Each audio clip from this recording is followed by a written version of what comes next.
Entertainment वालाबो बारा मोजां मानसि नंखाया डेन्जारखा एसे गिखानांगौ बेखौबो ओंखायनो आं होनदों थाफै बेफोरबायदि कल रेकर्ड लाबोनानै जे मानसिफोर जानला मोनला फन हरबानो जे कल रेकर्ड होयै दिनै सेकेन्ड पार्टनो दिनै थार्ड पार्टनो होननानै दिनै ससियेल मिडियायावहाय सामफ्रामबो नोंसिनि बे गुलि गुलि बेफोरबायदि बाथ्राखौ खोनासंबाय थानो टाइम गैया। खुलुमबाय रायजो राजा नोंथांमोन दिनै जाहैबाय मोननै टपिकआव लानानै जोङो बाथ्रा सावरायगोन। मैदोम बसुमतारिया दिनैहाय मोननै टपिकआव बाथ्रा सावरायगोन दे।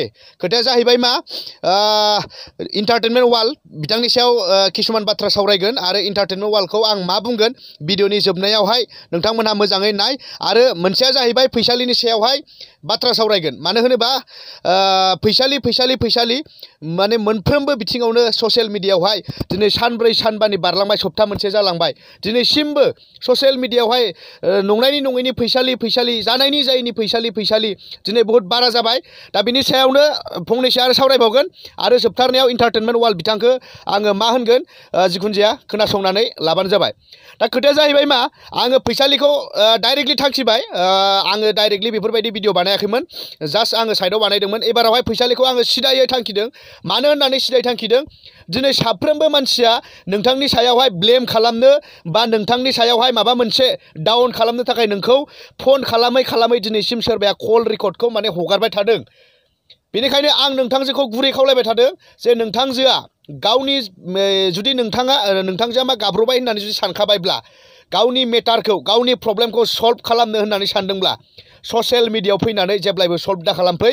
मानो होनोबा नोंनि पार्सनेल जुदि नोंनि हौवा गुदाया नङा होमबा जि जोंहा आदा बिथाङा नोंखौ एक्सेप्टेबोल बा नों एक्सेप्ट खालामफिनगोनब्ला नोंनि न'खरजों नोंनि न'खरनि जाथि खुरमाजों नोंनि न'खरनि बिमा बिफाजों सावरायनानै मोजाङै गोरोबलायनानै थाफै। बेफोरबायदि कल रेकर्ड लाबोनानै जे मानसिफोर जानला मोनला फन हरबानो जे कल रेकर्ड होयै दिनै सेकेन्ड पार्टनो दिनै थार्ड पार्टनो होननानै दिनै ससियेल मिडियायावहाय सामफ्रामबो नोंसिनि बे गुलि बेफोरबायदि बाथ्राखौ खोनासंबाय थानो टाइम गैया। मानो होनोबा भाइरेल जायो नंगौ साफ्रोमबो मानसिया जायो, खिन्थु हाइस्ट बिनि टाइम थायो सानब्रै सानबा। खिन्थु नोंथांजोंनिया बारबाय। मानि थाखाय बारदों नोंथांजोआ बेफोरबायदि किसुमान फन हरबानो जे रिसिभ खालामनानै गावनि नङा होमबा बेकग्राउन्ड खोन्थानाय बा नों मा सानदों गोसोनि बाथ्रा खोन्थानाय बेफोरनि थाखाय दिनैसिमबो बे जोंनि बे भाइरेल भिडिअआ जोबनो थाङाखै। बेखायनो आङो होनदों नोंथांजोआ नोंनि न'खरनि नङा होमबा न'खरनि जाथि खुरमाखौ लानानै बिमा बिफाखौ लानानैहाय सल्भ खालामनानै ला।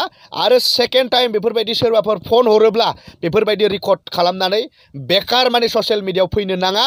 जे नोंथांजोआ गाब्रबाय आरो गाब्रखाबाय होननानै नोंथांजोआबो सानबाय। बेखायनो नोंनि हासबेन्डनाव नङाबा नोंनि जाथि खुरमानाव सोंहर।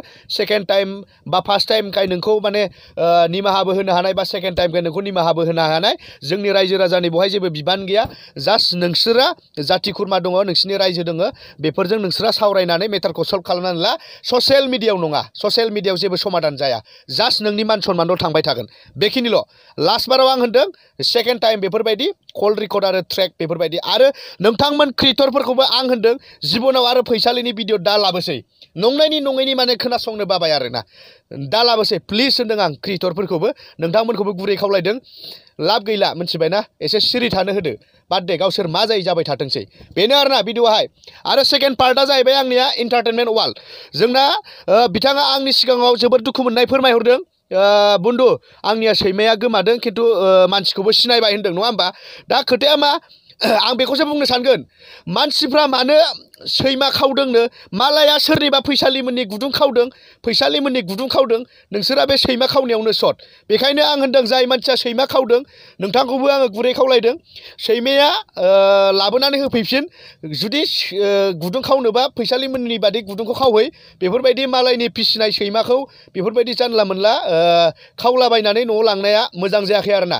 नङाब्ला मिथिखायो इन्टारटेनमेन्ट वालाबो एसे खर' गाज्रि टाइपखा लोंग्रा मानसि बिथाङाबो आं मिथिगौ। बेखायनो आं होनदों बे मानसिया जुदि रागा जोंनांगौबा ना इन्टारटेनमेन्ट वालाबो रागा जोंनांगौबा खुख्रिसो देखायखायो बेथ' बारा मोजां नंखाया मानसिया एसे डेन्जारखा बेबो।